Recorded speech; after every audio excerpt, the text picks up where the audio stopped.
May the words of my mouth and the meditation of our hearts be always acceptable in your sight, our strength and our Redeemer. Amen. Amen. Please be seated. He does not know how. He does not know how. In the gospel message this morning, we have our second reading from Mark. We began last week. And Jesus continues to teach in parables, continues to give us that opportunity to find ways to enter into these stories in whatever way may be important to us on this day and this time. And I invite us all to do that. I'm going to talk some today about the bigger picture, but I also invite you to wonder about your own personal journey. How is it that this parable might speak to you? Mark was speaking at a time when there had been much destruction and desolation. He was speaking to a people that were not abundant in hope, let's just say. They were wondering, what is this all going to look like? What does this all mean? We find ourselves coming out of this pandemic, God willing. We certainly find ourselves more hopeful. I hope that's true for you. I find that true for myself. And earlier on, even before we went into COVID-19, we were talking about St. Thomas and where we were coming, and we were talking about being in a liminal time. St. Thomas had gone through a lot in past years, and we were kind of coming into a new time where we were beginning to be able to hope and wonder what might be able to happen. And there's a woman named Susan Beaumont who wrote a book that talks about leading in times when you don't know where you're going. Seemed like a fitting book to buy. Click. And one of the things she talked about is when any of us are going through transition, when any of us are going through transition, there are like 3 different stages, she said. And the first one is separation, kind of stripped of all we know. It kind of feels fitting, right? And that end of March, that Lenten season, 2020, when we, 2020, 2019, 2020, right? It was 2020. I think it was 20. I'm telling you. Anyway, we leave, we head out, and COVID was about to unroll in front of us in ways that we couldn't have imagined. On times when there were, in times in church, many of us have been to church most of our lives. If you could imagine thinking, okay, you're going to be able to, let's watch church on a screen. Let's figure out how to have meetings in little boxes. Let's really find out what our faith means, because that's kind of what we were called to do, right? Separate from the pandemic. We were kind of stripped down to what's really important to us. Not just us as a church, but us as a people. That seed that scattered, and they just scattered it around. If anything looks like the front lawn of mine, nothing grows in my front lawn.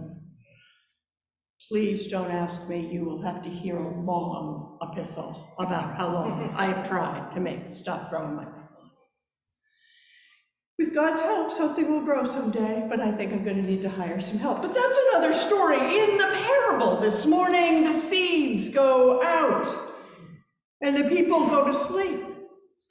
And they imagine that nothing could possibly happen. We would have, if you had told our grandmothers that we would have shut the church down and we would have had to do it on TV, they would have told us that everything was going to go to hell in a handbasket. But we were stripped down, and yet we found out that there is more to our church and more to our faith, more importantly, than this beautiful building which we love and are so glad to be back in. It is that wonderful thing about being Episcopalian, right? We can feel and believe and know both things at the same time. And then the second thing she says is that liminal period, that disorienting period. She says when there's not a lot of structure and new possibilities. I remember trying to plan that first Holy Week. You know, how do we do it? I remember clergy from all over the country were online. What do we do? How do we wash feet and Zoom? What do we do? We were trying, people, I can tell you that. It may not have come out that way, but we were pitching. And yet everything we knew, if I had said to you, you're going to have a little bowl maybe in your house and you're going to pray over it, some of you would have thought, well, that's really powerful. But a lot of us would have said, yeah, no, that's good, thanks. Sue, you've been to too many workshops, maybe you need to come home. You know, clergy, we come up with these great ideas, we bring them home, and the parishioners go, yeah, no, thank you. But all of a sudden, people were a lot more receptive to our creativity because we had to have creativity. That liminal time, and I remember being in vestry meetings during that time saying, liminal space, we're in this time where we need to notice, we get to pray, we get to pay attention. And now, for all intents and purposes, there's a lot of ways that we're coming out of that liminal space right now, and we're in what she calls reorientation. It helped me, that word, because I kind of feel like if any of you have like GPS in your car, and I like to intentionally make mine mad. And so if you take a right and you like, if it says, you know, I'm going to Portland, Maine, but then I need coffee. So I go off and I go get my reorienting, recalculating, and you can tell she's like really quite frazzled. I don't know about you, but I feel a little bit like I should be calmer, right? I know how to do church. I've been doing church for a long time. But somehow it feels like we're all recalculating. We're all kind of like recalculating. We're reorienting because we aren't going back. We're moving forward, which is the blessed news. And that is the good news, and we don't know how. They were out there, they were spreading seeds. It's silly, this virus with all its tragedy. Please hear me. I hold the tragic part of it here. But in terms of our faith journey, we were stripped down and we were reminded of what's important. And that's not always a bad thing. Do you know, have you ever been, can you imagine in your life, in your own personal life, have you ever had significant growth that didn't come from death? Have you ever had significant growth where your life really changed that didn't come from an ending? That didn't come from a breaking open of your heart? I don't think so. It's not true. It's not been my experience. I mean, I can learn and grow from things, but those times that if you and I were to sit and you were to say to me, what are some of the times that really changed you? They wouldn't have been times I was dancing down Center Street. There were times when I had to dig deep and reach out and reach in and look up.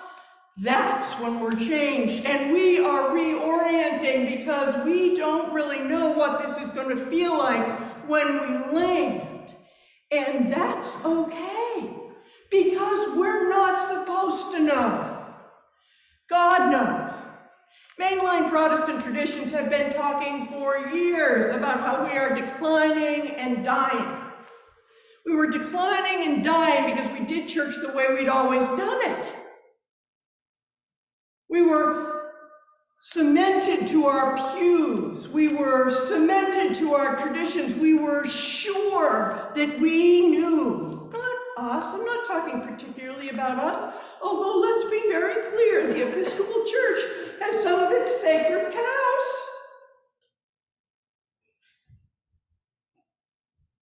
Ask Kevin how early on in the pandemic, as we were talking and everybody was wanting communion, and these new things came out where you could have these little plastic gadgets, right? Where there was wine and a wafer in it. I found out that I too am an Episcopalian. No, we will not do Lunchables. We're still not doing Lunchables. How is it that we can find ways to come into this new way of being? Because we are coming into that post-pandemic place. Whether you are thinking about it in your home or whether we're here in our church, we are now not oriented yet.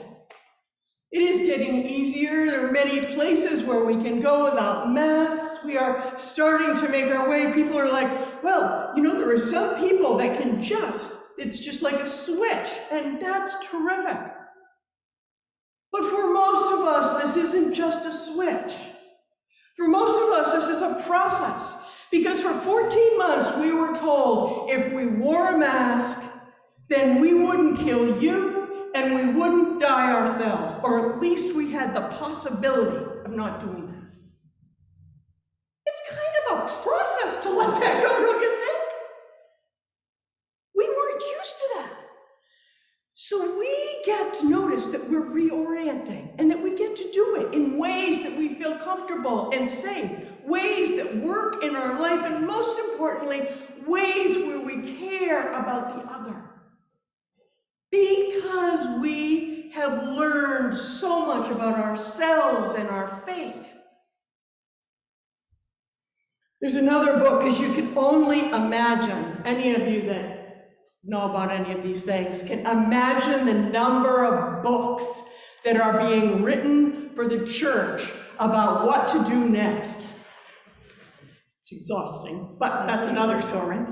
But there is one called The Post-Pandemic Church, and this guy is, he's a good salesman, but he's not wrong. And it's this little book that says, how about you think about these 6 things in a post-pandemic church? Because remember, we're recalculating, and you know, when she lands, what she does is you've finally gotten back on the road that she recognizes. Right? It's like, if I'm heading to Portland, I'm finally back, I'm 95, she's like, okay, I know where you are. Now we can go forward. Okay, so how do we find that place? One of the things that he says is we gather together better and differently. Can you think about the times when you first started to gather with people after we couldn't? How did it feel? Kathy was telling me about times she had yesterday or sometime recently with family and friends that she hadn't seen celebrating a birthday, and it was healthy and joyous. How is it that we gather as church healthy and joyous? We are already making that move, and yet differently. Hi, everybody.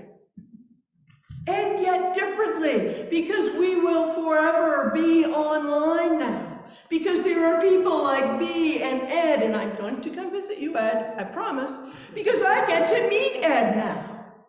I knew B, she is an 8 o'clocker, although she comes to church whenever we have it. Yay, B. But I know her as an 8 o'clocker who sat right back there. And now I feel like I'm getting to know Ed because he can come to church with her now, because we are doing it a little differently. The second thing he says, seize the opportunity for digital worship.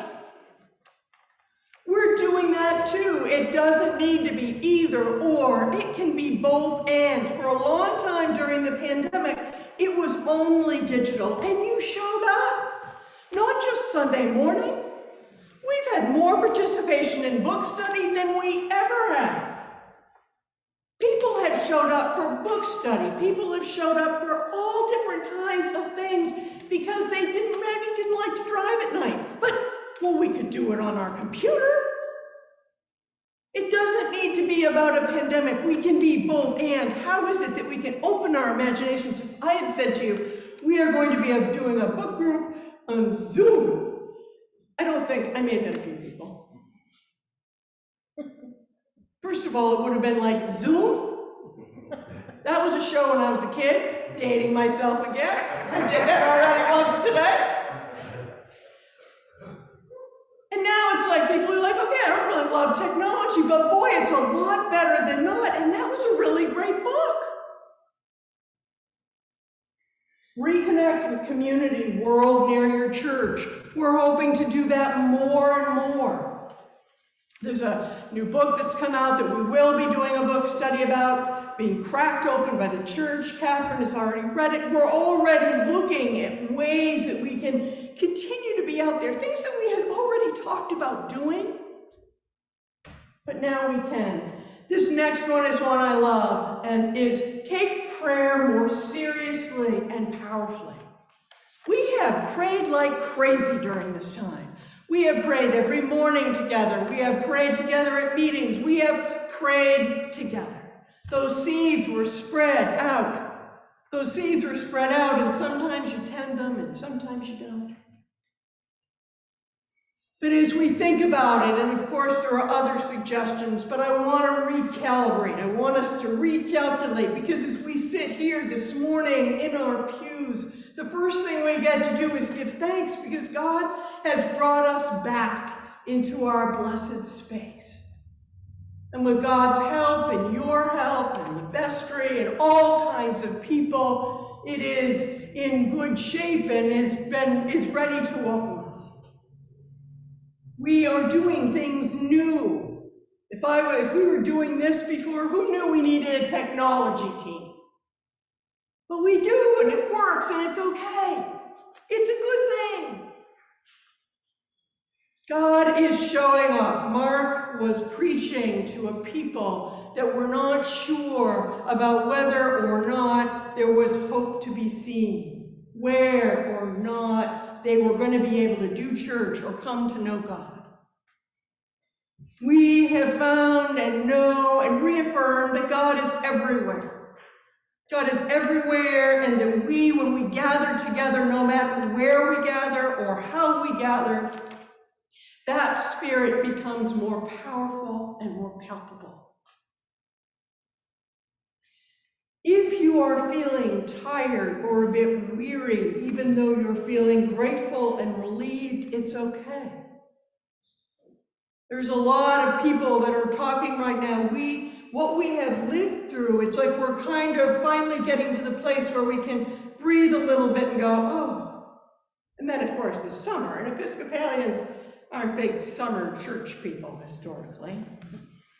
But what we get to know is that we have been through a lot in those stages of grief, the anger, the denial, and now we're kind of, we did some acceptance, we were here, we were there, and now it's kind of at meaning making. There's this new stage now that she gave permission for one of her students, Dr. David Schneider, to add a final stage to her stages of grief it's meaning making. You have heard me say before, and I fear you will hear me say again, we must not move into this next stage of life without learning from whatever it is, all the things that are there for us to learn. We must make meaning. This must not have been for naught. And God is already at work doing that, has been at work doing that. We hear the seed being sown, and the person comes out day and night and looks, and all of a sudden it grows, and they know not how. We know not how. But we kind of do. If we have faith, we kind of know that there's something far larger than ourselves. And for us, here this morning, we believe that that's God. We believe that God is capable of doing things beyond what we could ask or imagine. So our work as we kind of work on this reorienting And yes, we're starting to find our path. We're starting to find the path where she's going to recognize we're finally on the same. Okay, I know this road. I can get her there from here. Yeah, that's good. But let us remember that we are not the same people. We are not the same. We must not be the same. And that's okay. In fact, I would argue that that's a blessing. But sometimes, and it says, I swear I'm going to stop in a minute.